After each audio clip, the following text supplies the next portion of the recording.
Guys, Tata का ये कहना है कि B1 सेगमेंट में ज़्यादातर कंपनी अपने प्रोडक्ट में एफर्ट नहीं डालती है और आप उन प्रोडक्ट्स को ये सोच के ले लेते हैं कि इतने प्राइस में तो इतना ही मिलेगा। बट टाटा इस चीज़ को चेंज करना चाहता है विद द न्यू टियागो। अब आपको यहाँ पे नया एक्सटीरियर, नया इंटीरियर और पहले से ज़्यादा बेटर फीचर्स मिलेंगे। बट मेन सवाल अभी भी यही है कि क्या इस गाड़ी का इंजन पहले से बेटर हुआ है और क्या ये गाड़ी स्विफ्ट, वैगनआर इनसे बेटर है। सो आज अपन इसके बारे में बात करेंगे। सो सबसे पहले अपन इस गाड़ी के पॉजिटिव्स के बारे में बात करेंगे, फिर नेगेटिव्स के बारे में बात करेंगे and then we will drive it. So let's start with the video. पहला पॉजिटिव है इस गाड़ी का इंटीरियर, बिकॉज पहले से अब ये इतना ज़्यादा प्रीमियम हो गया है। और सिर्फ प्रीमियम नहीं हुआ है, पहले से बहुत सारी चीज़ें इंप्रूव भी हुई हैं। जैसे पहले क्या था कि आपके नीज ये वाले एरिया में टच होते थे, बट अब इसको रीडिज़ाइन कर दिया गया है जिसकी वजह से आपके नीज यहाँ पे टच नहीं होते हैं और आपको ज़्यादा बेटर कंफर्ट मिलता है। उसके बाद सॉफ्ट टच मटीरियल्स हैं, ज़्यादा फीचर्स हैं और ये नया स्टीयरिंग भी है। सो पहले से ये इंटीरियर ज़्यादा प्रीमियम और ज़्यादा अपमार्केट फील होता है। ऑल्सो अब ये इंटीरियर पहले से ज़्यादा फीचर रिच हो गया है। सबसे पहले यहाँ पे आपको ये नया 10.25 इंच का इंफोटेनमेंट सिस्टम मिलेगा with wireless Android auto and Apple CarPlay, और इसी में 360 कैमरा भी दिया गया है जिसकी क्वालिटी एकदम कमाल की है। इसमें आपको 3D व्यू मिलेगा और फ्रंट, रियर जैसे भी आपको देखना है सब तरफ आप देख पाएंगे और क्लैरिटी तो यार एकदम कमाल की है। ऑल्सो जब आप इंडिकेटर देते हैं यहाँ पे ब्लाइंड व्यू मॉनिटर है। सो अगर आप लेफ्ट साइड का देंगे तो लेफ्ट साइड का, और अगर आप राइट साइड का देंगे तो राइट साइड का फीड आपको यहाँ पे मिलेगा और स्क्रीन की क्वालिटी काफ़ी अच्छी है।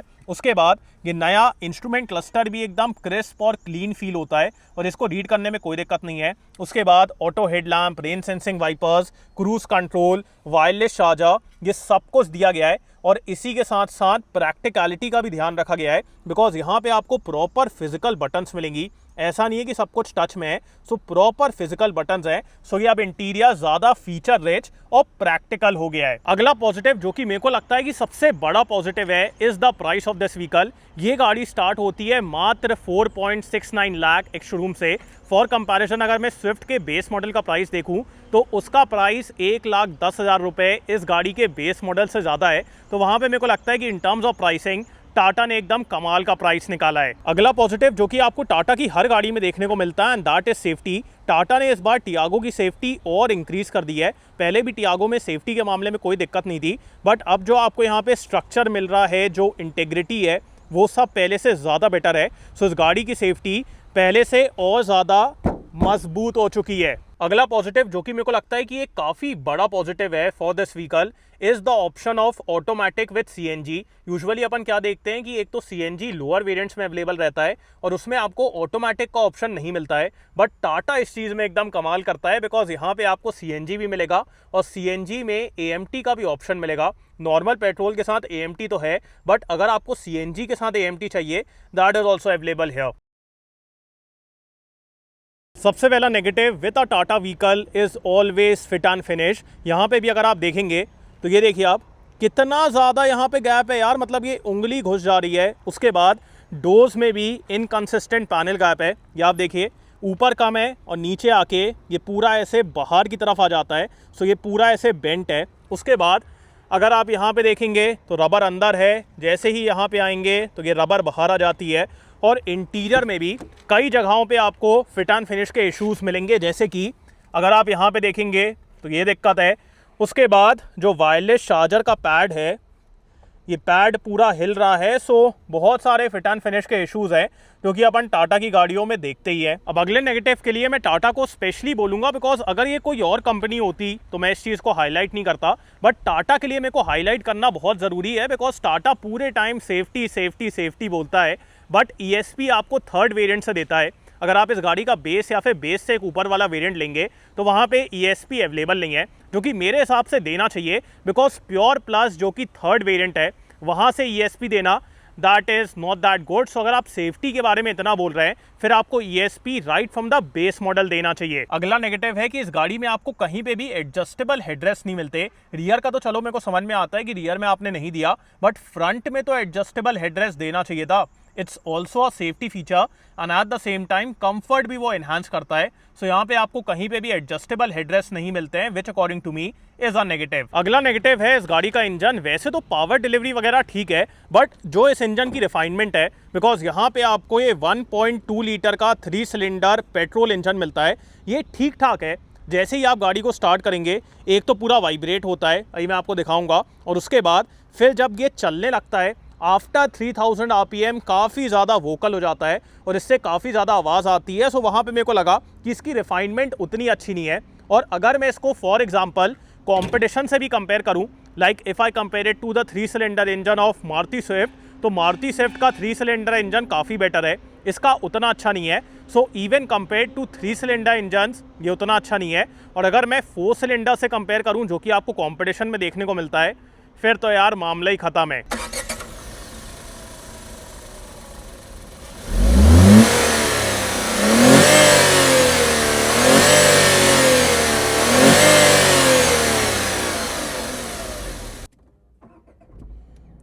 ये आपने देखा पूरी गाड़ी एकदम से ऐसे वाइब्रेट करी। सो जैसे ही आप स्टार्ट करेंगे एकदम से आपको पूरा मूवमेंट मिलेगा। ऑल्सो अगर आपकी गाड़ी का एसी ऑन है तो स्टैंड स्टिल में गाड़ी में वाइब्रेशन आने लगते हैं, बिकॉज जैसे ही एसी का प्रेशर इंजन पे पड़ता है ये पूरा वाइब्रेशन आता है। सो ये मेरे को लगा कि थोड़ा बेटर करना चाहिए था। अब गाड़ी को चलाने से पहले यहाँ पे मैं आपको एक चीज़ और दिखाना चाहूँगा कि अगर आप यहाँ पे दबाएंगे तो हॉर्न दबता है, बट अगर आप ऊपर दबाएंगे या फिर ये साइड में दबाएंगे तो हॉर्न नहीं बजता है। जो कि मेरे को लगा कि चलो ठीक है, साइड में ना बजे ठीक है, बट एटलीस्ट यहाँ तो बजना चाहिए। सिर्फ ये नीचे वाले पार्ट से हॉर्न बजने का पता नहीं क्या है। So this could have been done in a better way. बाकी अब अपन यहाँ पे फर्स्ट गियर डाल देते हैं एंड लेट्स गो।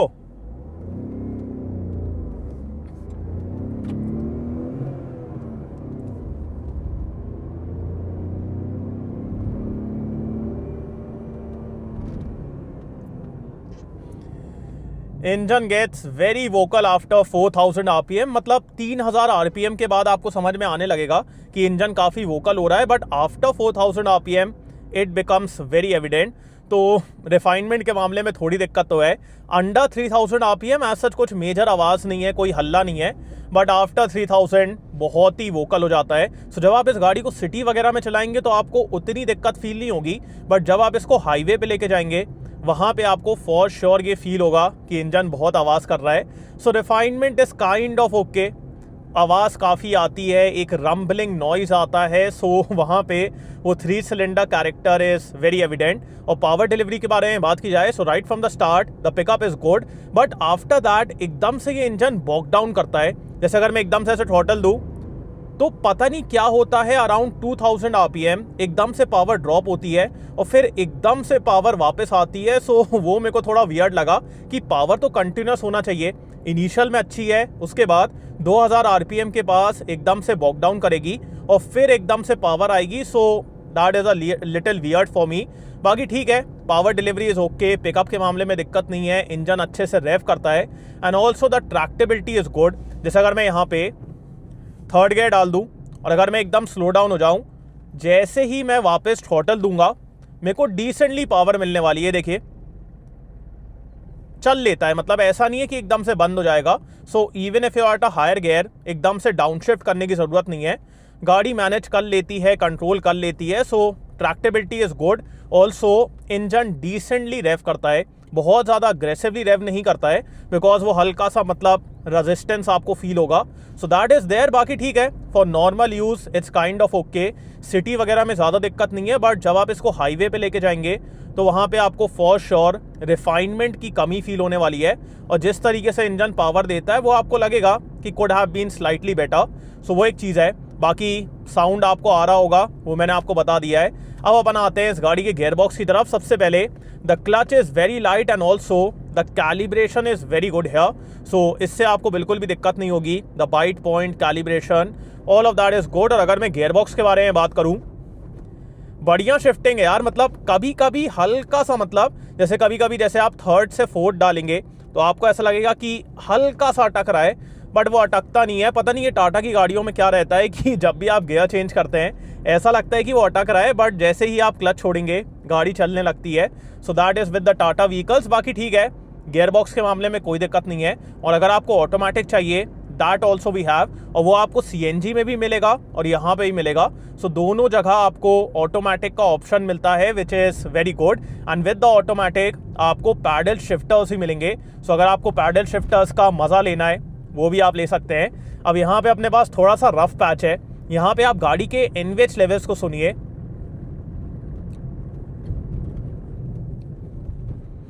आपने सुना, एक चीज़ तो है यार टाटा की गाड़ियों के बारे में कि यहाँ पे आपको जो सस्पेंशन मिलता है इट्स टॉप नॉच। कल हम लोग ईवी चला रहे थे, ईवी से आज मैं ये आइस में आया हूँ, but the suspension quality is very good. जिस तरीके से ये गाड़ी सब कुछ एब्जॉर्ब करती है, सब कुछ हैंडल करती है, जो स्टेबिलिटी है, कंफर्ट है, जिस तरीके से ये सारे पॉट होल्स को एब्जॉर्ब करता है, I feel the suspension is very good. So suspension बहुत कमाल के देता है टाटा। गाड़ी की stability, overall ride and comfort और जो कॉन्फिडेंस आता है चलाने में वो एकदम कमाल का है। सो सस्पेंशन बहुत सही है, वेरी स्टेबल और आपको एकदम कंफर्टेबल रखेगा। अगर एकदम से कोई बड़ा गड्ढा भी आ रहा है ना, बिल्कुल चिंता की बात नहीं है, ये सब कुछ एब्जॉर्ब कर लेगा। So the ride and comfort are very good here.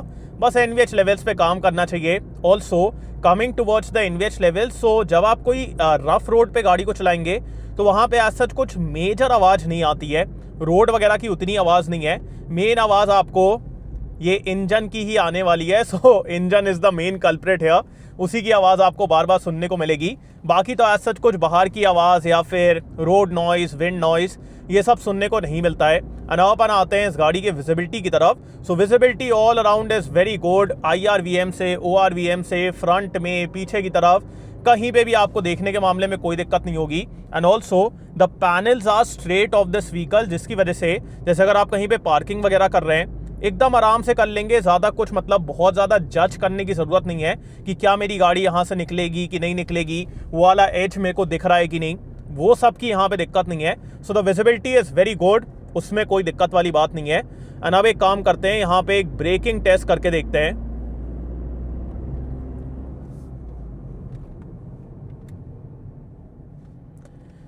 Breaks are also good, the bite is good, the feedback is good. मेरे हिसाब से bite could have been slightly more aggressive, but considering कि ये नई गाड़ी है, अभी 67 किलोमीटर्स तो चली है, तो वहाँ पे मेरे को लग रहा है कि ठीक है, ओवर द टाइम बाइट और इम्प्रूव होगी। बाकी कैलिब्रेशन इज गुड, आज सच ब्रेकिंग के मामले में दिक्कत नहीं है। और अभी आपने देखा कैसे मेरा स्टेयरिंग हल्का सा मुड़ा हुआ था, बट स्टिल गाड़ी में कोई मूवमेंट नहीं था और मेरे को बिल्कुल भी स्टेयरिंग को कैलिब्रेट करने की ज़रूरत नहीं पड़ी, बिल्कुल ही मेरे को ऐसे ऐसे नहीं करना पड़ा।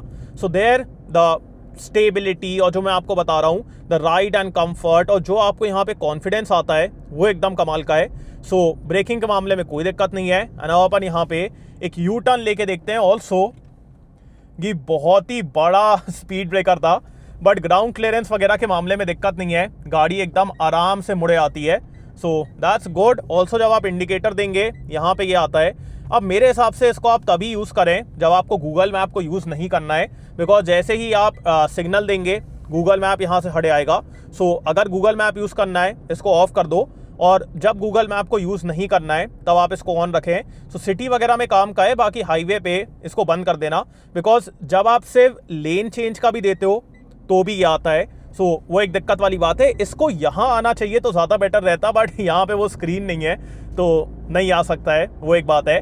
अब अपन आते हैं इस गाड़ी के स्टीयरिंग की तरफ। सो कल मैं ईवी को चला रहा था एंड आफ्टर द ईवी मेरे को ऐसा लग रहा है कि यहाँ पे स्टीयरिंग कैलिब्रेशन उतना अच्छा नहीं है। ईवी में तो यार बिल्कुल ही मतलब सेंटर में मूवमेंट नहीं था, और उसके बाद जो कैलिब्रेशन था, जिस तरीके से वो स्टीयरिंग फीडबैक दे रहा था, it was very good. But यहाँ पे वैसा नहीं है। ये देखो, एक तो सेंटर में ये फ्री मूवमेंट है, इसमें कुछ भी नहीं हो रहा है। उसके बाद जिस तरीके से ये स्टीयरिंग मतलब काम कर रहा है जब आप टर्न करते हैं या फिर जब आप गाड़ी को मोड़ते हैं, एक मतलब काइंड ऑफ आर्टिफिशियल फीलिंग आती है। ऐसा लगता है कि हाँ आपने मोड़ा तो है, बट जितना आपने इनपुट दिया है उसके हिसाब से गाड़ी ने टर्न नहीं किया, या फिर कुछ भी, मतलब थोड़ा सा ना आर्टिफिशियल फीलिंग आ रही है। एंड ऑल्सो कभी कभी ना थोड़ी सी वियर्ड फीलिंग भी आती है, जैसे जब आप ऐसे टर्न करेंगे तो एकदम से मिड टर्निंग ये एकदम से हार्ड हो जाता है और फिर एकदम से सॉफ्ट हो जाता है। सो जैसे आपने इतना टर्न किया तो एकदम से यहाँ पे हार्ड हो जाएगा और फिर सॉफ्ट हो जाएगा। सो वो मेरे को लगा कि स्टीयरिंग यहाँ थोड़ा अजीब है।